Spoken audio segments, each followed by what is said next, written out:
The year was 1947. The city of Los Angeles was just waking to another January morning when a discovery was made in a vacant lot that would haunt Hollywood forever. A young woman's life had been cut short, her body left in a way so brutal, so shocking, that even hardened detectives stood frozen in disbelief. Reporters swarmed, cameras flashing, their lenses capturing not just a crime scene, but the birth of a mystery that would echo through decades. Her name was Elizabeth Short. To the world, she would soon be remembered only as the Black Dahlia. The city of Los Angeles has always promised dreams. But in January of 1947, it became the setting for one of the most haunting nightmares in American history. A young woman, just 22 years old, was found brutally murdered in an empty lot. Her name was Elizabeth Short. To the world, she would soon be known only as the Black Dahlia. Her story has lived on for decades, whispered in Hollywood bars, studied in police files, and obsessed over by amateur detectives around the world. But behind the gruesome headlines was a real young woman with dreams, fears, and secrets. And what happened to her has remained one of the darkest mysteries in Los Angeles history. What follows is not just the tale of a murder. It is the story of a woman who became a symbol. And as we trace her final days, we will uncover chilling details that hint at a much larger truth. A truth some believe has been hidden for decades.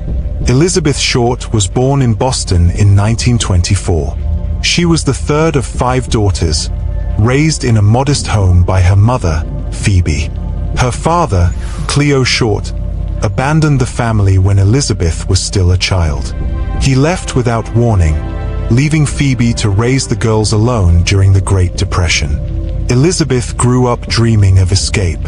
Her childhood neighborhood smelled of coal smoke and factory grease, the sound of streetcars rattling through the cold Boston nights. But Elizabeth longed for something brighter, something cinematic. At 17, she left for California, chasing the same dream that drew thousands of young women westward, to become a star. Los Angeles in the 1940s was both glamorous and unforgiving. Neon lights glowed along Hollywood Boulevard. Jazz spilled from the bars. The air smelled of cigarette smoke and gasoline. And everywhere, the promise of fame dangled just out of reach. Elizabeth had dark hair, striking pale skin, and a smile that could light up a room. Friends described her as sweet, gentle, and always dressed with a touch of glamour, even when her purse was nearly empty. But beneath the hopeful facade, Elizabeth's life was precarious. She moved often, drifting between friends' apartments, cheap hotels, and boarding houses, always searching for steady work, always chasing the dream. On the evening of January 9th, 1947, Elizabeth was last seen alive. She was at the Biltmore Hotel in downtown Los Angeles. Witnesses recall her waiting in the lobby, dressed in a tailored black suit. She told people she was meeting her sister, but her sister never arrived.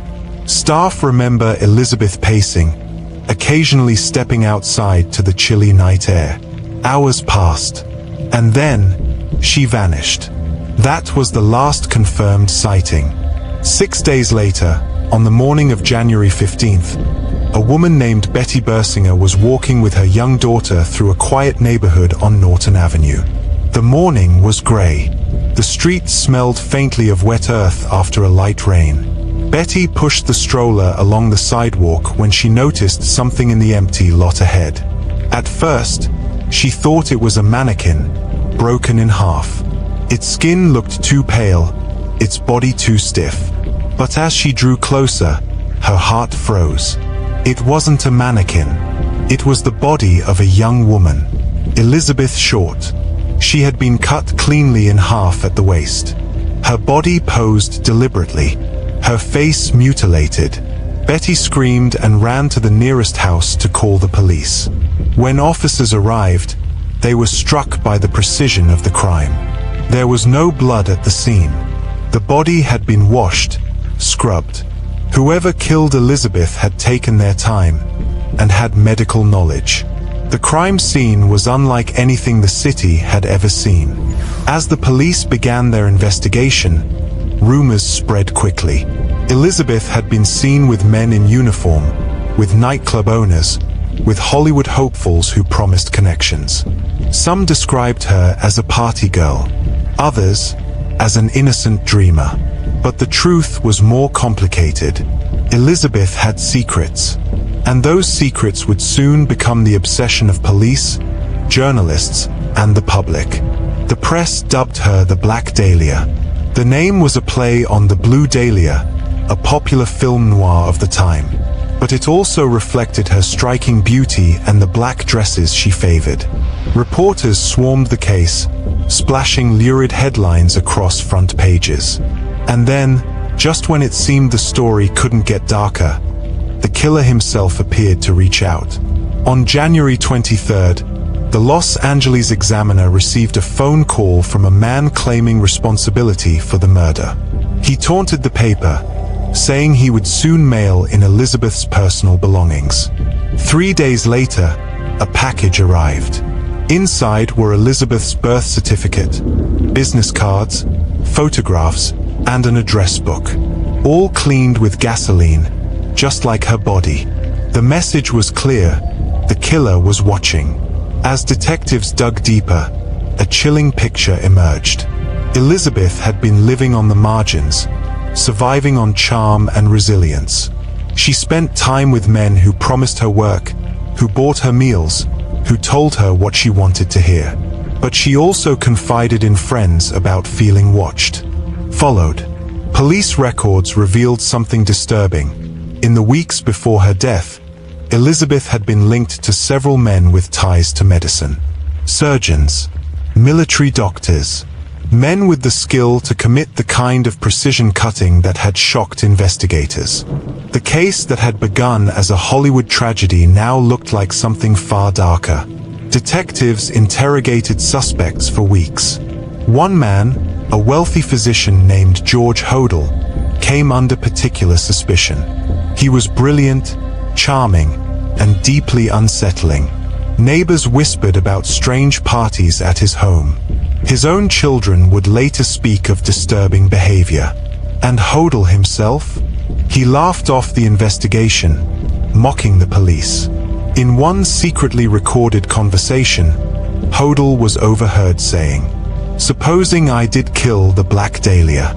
They couldn't prove it now. They can't talk to my secretary anymore. She's dead." But despite mounting evidence, Hodel was never charged. The case stalled, and Elizabeth Short, her life and her death, remained caught between truth and myth. The city of Los Angeles never forgot her. Over the decades, the Black Dahlia murder inspired films, books, conspiracy theories. Amateur detectives still pore over faded police files, convinced they'll be the one to solve it. And every year, new evidence, new theories emerge. But Elizabeth herself?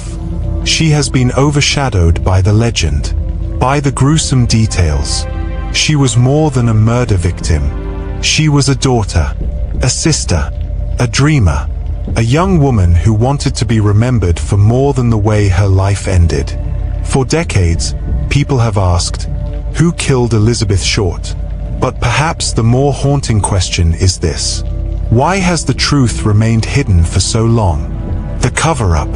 In 1947, Elizabeth Short's brutal murder shocked Los Angeles. Her body, cut in half and posed with precision, became one of the most infamous crime scenes in American history. Police chased leads. The press ran wild. Suspects came and went. But as weeks turned into months, the investigation began to feel wrong. Evidence disappeared. Witnesses were silenced. And men with wealth and influence seemed to slip just beyond the reach of the law. If Elizabeth Short's murder was the crime, what happened next was the cover-up. And tonight, we'll follow that trail. One that leads to powerful doctors, police corruption, and secrets the city still struggles to admit. But by the end, we'll uncover a revelation that shakes the very foundation of the case. Los Angeles, 1947. The city was still swelling with returning soldiers from World War II. New suburbs sprouted across the San Fernando Valley. Freeways cut through neighborhoods. Jazz clubs filled with cigarette smoke and restless ambition. But beneath the surface, Los Angeles was also a city of shadows. The police force was under constant suspicion of bribery and corruption. Hollywood's golden glow was matched by the darkness of organized crime and secret deals. And into this city of contradictions came the most gruesome murder it had ever seen. Elizabeth Short, the Black Dahlia. Her death had dominated headlines. Now, the real question was not just who killed her, but why justice had never come. From the start, detectives faced immense pressure. Reporters camped outside the police station. Photographers chased every lead. But inside the investigation, strange things happened. Some witnesses' testimonies vanished from records. Important suspects were questioned briefly, then released. And rumors swirled that certain men in high places were being protected. Detective Harry Hansen, one of the lead investigators, later admitted, "We were up against something bigger than just a murder case." But what was it? Conflict 1. The letter. On January 24th, just 9 days after Elizabeth's body was found, the Los Angeles Examiner received another taunting package.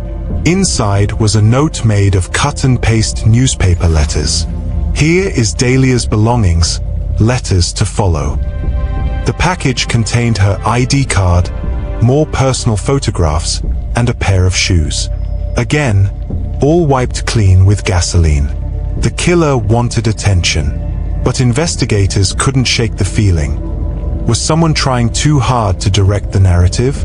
Conflict 2. The red lipstick murder connection. Only weeks before Elizabeth's death, another woman had been murdered in Los Angeles. Her name was Jean French, a nurse and veteran.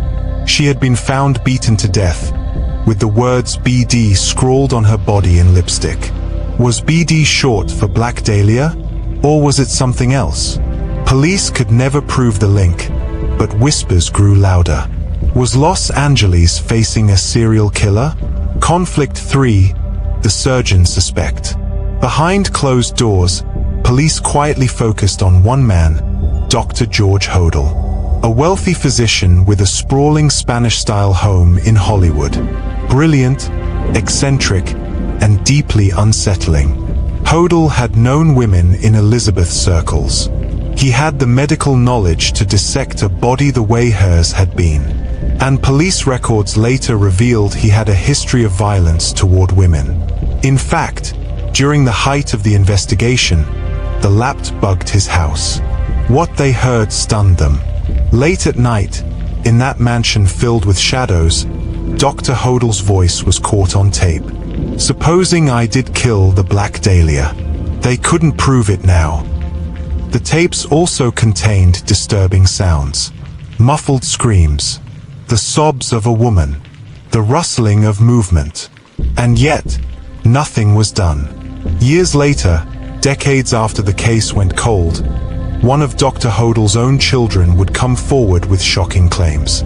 His son, Steve Hodel, a former lap detective, began investigating his father's past after finding hidden photo albums.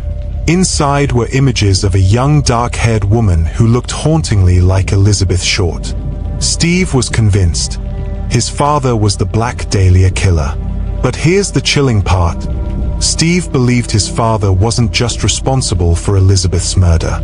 He believed Dr. Hodel was tied to dozens of unsolved killings across Los Angeles. A serial killer, protected by wealth and influence. Why would police back away from such a suspect? Because George Hodel wasn't just a wealthy doctor. He had connections deep inside Los Angeles power circles, Hollywood elites, city officials, even within the Lapt itself. Arresting him would have opened doors the city wanted shut. And some believe that's exactly why the case was left unsolved. Imagine being a detective in 1947. You've got the tapes. You've got the suspect. But every time you push forward, the case stalls. Evidence disappears. Superiors warn you to drop it. The frustration was unbearable. Some officers believed Hodel was guilty, but others whispered of an even wider conspiracy. Elizabeth's murder, they claimed, was never meant to be solved. As the years passed, the Black Dahlia case grew colder. Witnesses died. Records were lost. But the myth grew stronger. Movies and books turned Elizabeth Short into a tragic symbol of broken Hollywood dreams. Yet behind the glamour of the legend was still the same unresolved truth. Someone got away with murder. For decades, suspicion has lingered around Dr. George Hodel. But here's the question. What if the Black Dahlia case wasn't just about one killer? What if Elizabeth Short's death was tied to something far larger? A web of crimes, cover-ups, and corruption stretching far beyond one man. A web of secrets. The murder of Elizabeth Short in 1947 was more than just a crime. It was a fracture line that revealed the shadows beneath Los Angeles. Corruption, cover-ups, and whispers of something far more sinister. For decades, the Black Dahlia has been painted as a lone tragedy, a single victim at the mercy of a sadistic killer. But what if it wasn't just one man? What if Elizabeth's death was part of a pattern? A chain of violence tied to powerful figures who believed themselves untouchable? And what if, buried in old files and fading photographs, the key to the Black Dahlia's true story has been hiding in plain sight? By the late 1940s, Los Angeles was bursting at the seams. Veterans returned from war, Hollywood's golden era was in full swing, and organized crime had quietly rooted itself into the city. To outsiders, it was a place of glamour and opportunity. To those who lived in the margins, it was a dangerous city where the powerful wrote the rules. And into this landscape stepped Elizabeth Short, a 22-year-old with dreams of stardom and almost no safety net. But as police files and later testimonies reveal, she may have crossed paths with more than just predatory men in nightclubs. She may have stumbled into the orbit of people who would kill to protect their secrets. Conflict 1: The Missing Files. Years after the case went cold, researchers discovered something troubling. Portions of the Black Dahlia police file were missing. Not misplaced, gone. Entire witness statements. Names of suspects. Leads that should have been followed up. Some believe this wasn't incompetence. It was intentional. Conflict 2: The Hotel Cecil connection. Elizabeth was known to frequent cheap hotels across Los Angeles. One name keeps surfacing: the Hotel Cecil. A building infamous for crime, suicides, and connections to notorious figures. Rumors suggest Elizabeth may have stayed there in the days before her death. If true, that would place her in one of the city's darkest crossroads, a place where pimps, criminals, and corrupt officials mingled in shadowy deals. Conflict 3: A Secret Gathering. Witnesses later claimed Elizabeth was last seen at a house party in Hollywood attended by wealthy doctors, businessmen, and men with ties to the Lapt. The details are hazy, twisted by rumor and memory. But one detail stands out. Elizabeth was seen leaving with a man who matched the description of Dr. George Hodel. In police surveillance logs, Hodel was described as arrogant, careful, and well-protected. But what if Hodel wasn't acting alone? What if he was part of something larger? A circle of men who thought they could do whatever they wanted and never face justice. In the early 2000s, Steve Hodel, George's son and a retired lab detective, continued digging into his father's past.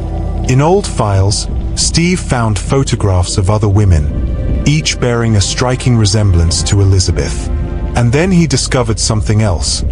His father had been investigated for multiple unsolved murders in the 1940s. Victims who had been mutilated, posed, or scrubbed clean. The same chilling pattern. It was no longer just about Elizabeth Short. If Steve Hodal's theory is true, Elizabeth's murder was not an isolated act of madness. It was part of a larger string of killings, committed by a man who had both the skill and the protection to keep getting away with it. But here's the most disturbing part. Steve believed his father may have been connected to other powerful men, and that the Lapt deliberately buried evidence to avoid scandal. Elizabeth's death may have been a piece of a much larger puzzle, one that reached into the very institutions meant to protect the public. Imagine being Steve Hodal, staring at a photo of your own father, and realizing the man who raised you might have been a serial killer. A killer who, for decades, mingled with Hollywood's elite. A killer who may have laughed over dinner parties with city officials who knew the truth. In interviews, Steve said, "It wasn't just about solving the Black Dahlia. It was about facing the possibility that the corruption around him was so deep. Nobody ever wanted this case solved." The Black Dahlia murder has remained unsolved for more than 70 years. Elizabeth Short never got the justice she deserved. But new voices, from historians to detectives to her surviving relatives, continue to ask the same question. What really happened in Los Angeles in 1947? Because as shocking as Dr. Hodal's connection seems, there is another theory. One that suggests Elizabeth Short's murder wasn't just about a violent man with medical knowledge. It was about a ritual, a message, a killing staged with symbolic precision, pointing to something far darker and far older than anyone imagined. Ritual in the shadows. The Black Dahlia murder has haunted Los Angeles for nearly 80 years. We've seen theories of jealous lovers, corrupt police, and one brilliant but sinister doctor who may have killed dozens of women. But there is another theory. A theory so chilling that even seasoned detectives hesitate to speak of it. What if Elizabeth Short wasn't just murdered? What if her killing was staged, ritualistic, designed to send a message that only certain people were meant to understand? And what if, buried in the strange precision of her death, lies a clue to something far darker than anyone ever imagined? Los Angeles in 1947 wasn't just a city of bright lights and broken dreams. It was a city of hidden societies. Quiet clubs where wealthy men whispered over whiskey. Private gatherings in grand homes tucked into the hills. And rumors, always rumors, of secret rituals brought back from Europe and cloaked in mysticism. Into this world stepped Elizabeth Short. Young, beautiful, vulnerable, and perhaps the perfect victim. Conflict 1. The surgical precision. From the beginning, detectives were struck by the clean, deliberate way Elizabeth's body was cut in half. This wasn't just murder. It looked like a performance. Experts noted the cut mirrored a rare medical procedure once practiced in certain surgical circles. But others, decades later, pointed out its eerie resemblance to depictions in occult texts, where the body was divided as part of ritual offerings. Conflict 2. The posed body. Elizabeth's body wasn't just left in a vacant lot. It was arranged. Arms spread above her head. Legs positioned apart. To some, this was sadism. To others, it was symbolism. An echo of ritualistic imagery seen in secret societies. Conflict 3. The paintings of Man Ray. Dr. George Hodal wasn't just a physician. He was friends with artists, most notably the surrealist Man Ray. Some of Man Ray's paintings and photographs bore disturbing similarities to the way Elizabeth's body was posed. Was this coincidence? Or was Elizabeth's murder a grotesque imitation of art, staged by men who blurred the line between aesthetics and violence? In his private notes, George Hodal often referenced philosophy, surrealism, and the power of ritual. Friends described his parties as decadent, with whispers of things happening behind locked doors. What if Elizabeth Short was invited into one of those rooms and never allowed to leave? Steve Hodl's investigation uncovered more than just photographs and police files. He found references linking his father to underground circles that mixed art, medicine, and the occult. One of the most chilling connections? The cutting of Elizabeth's body may have been staged to replicate an ancient ritual, one meant to erase identity, to turn a woman into an object, a canvas, a symbol. Elizabeth was no longer just a victim. She had become a message. If this theory is true, then the Black Dahlia murder wasn't just about George Hodl's violence. It was about a group of men who saw themselves above morality, above law.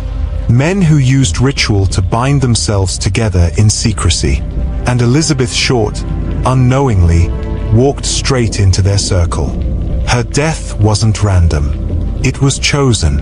Imagine the horror of standing in that vacant lot in 1947. Police officers staring at the mutilated body, reporters already arriving, neighbors watching in silence.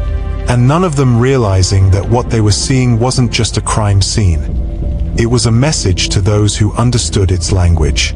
Elizabeth's death wasn't hidden. It was displayed. It was meant to be seen. Decades later, historians and investigators still debate this theory. Some dismiss it as conspiracy. Others argue it explains the precision, the posing, and the protection that followed. Was Elizabeth Short murdered because she knew too much? Or was she simply chosen by men who believed themselves untouchable? The Black Dahlia remains one of America's darkest mysteries. But here's the chilling part.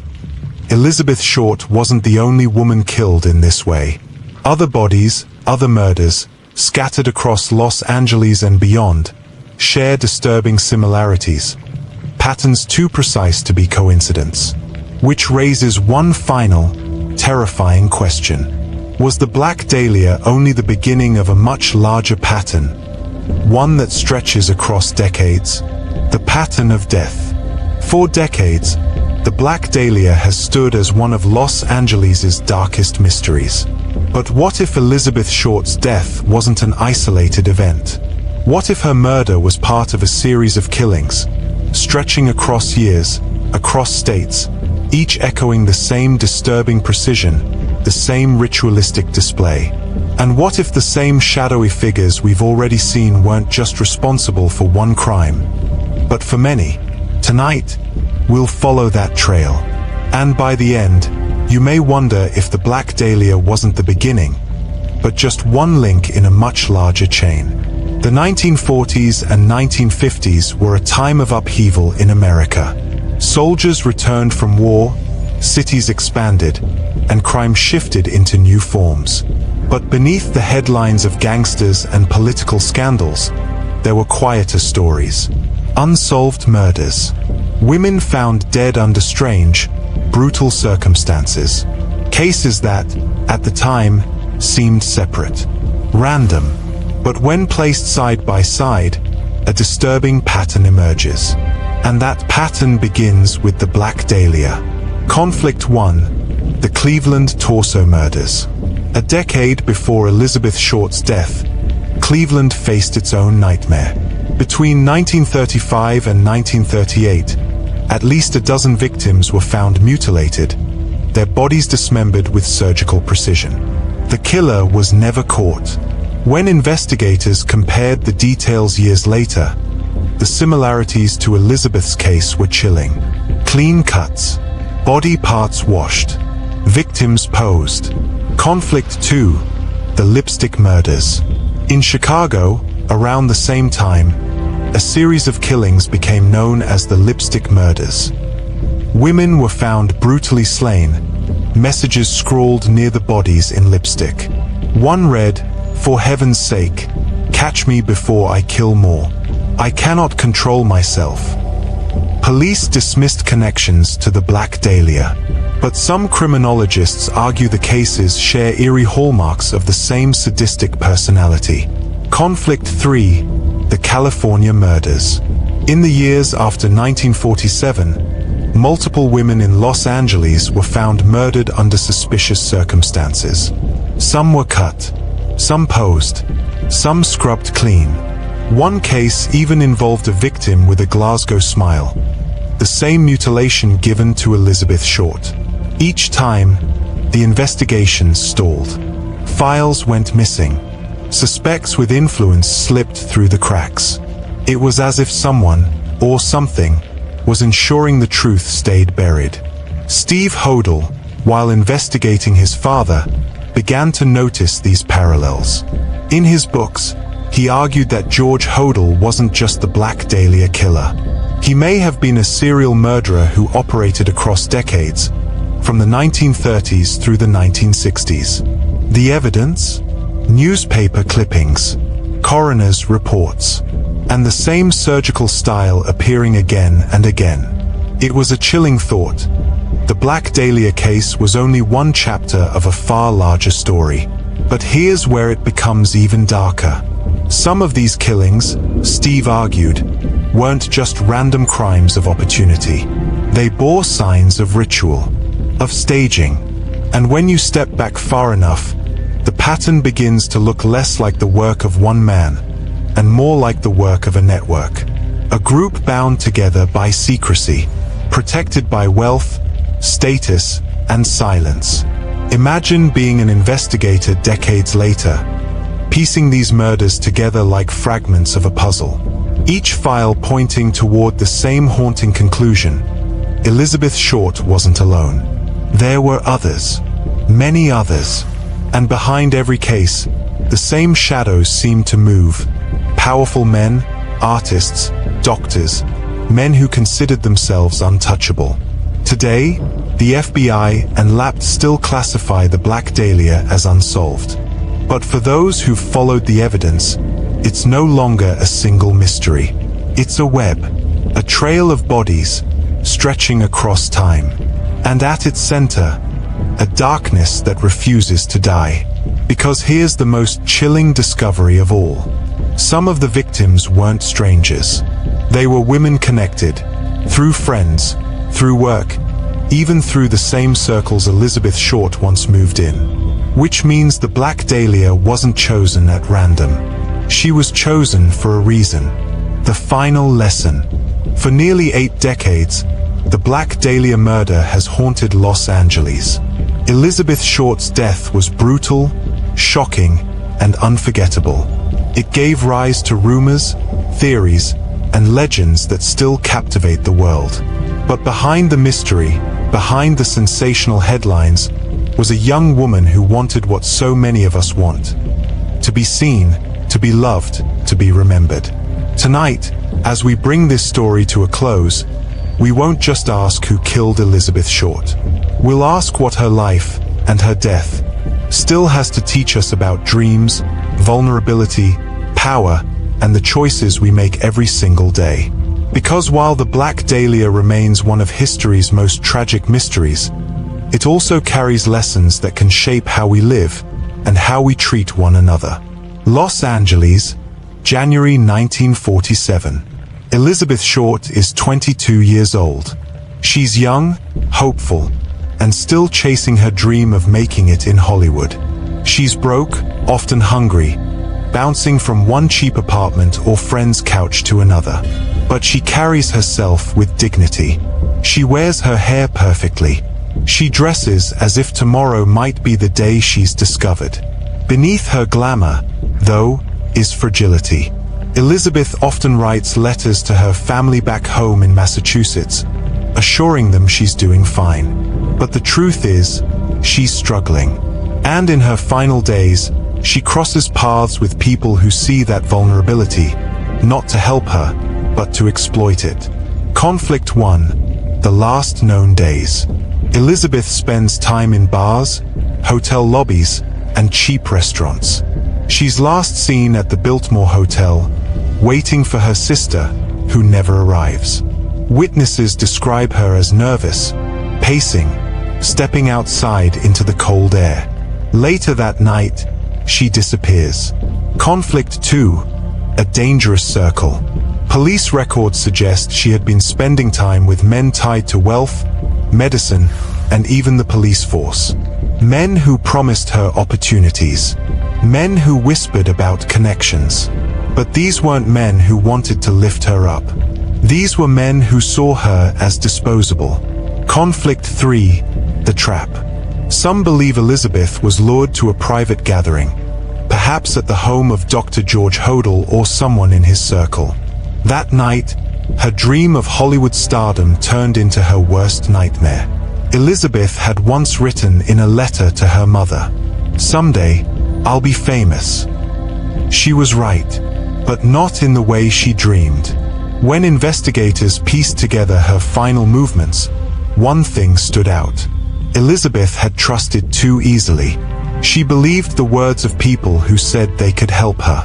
She put her safety in the hands of strangers who saw her hope as weakness.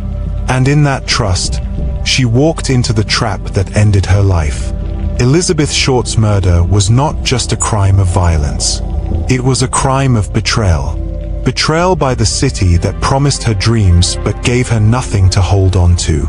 Betrayal by men who pretended to offer kindness but delivered cruelty.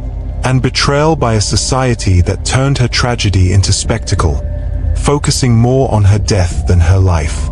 Imagine Elizabeth in those last moments, confused, afraid, realizing too late that the dream she had chased had led her into a nightmare. Her story forces us to ask ourselves, how often do we mistake charm for character, promises for truth, glamour for safety?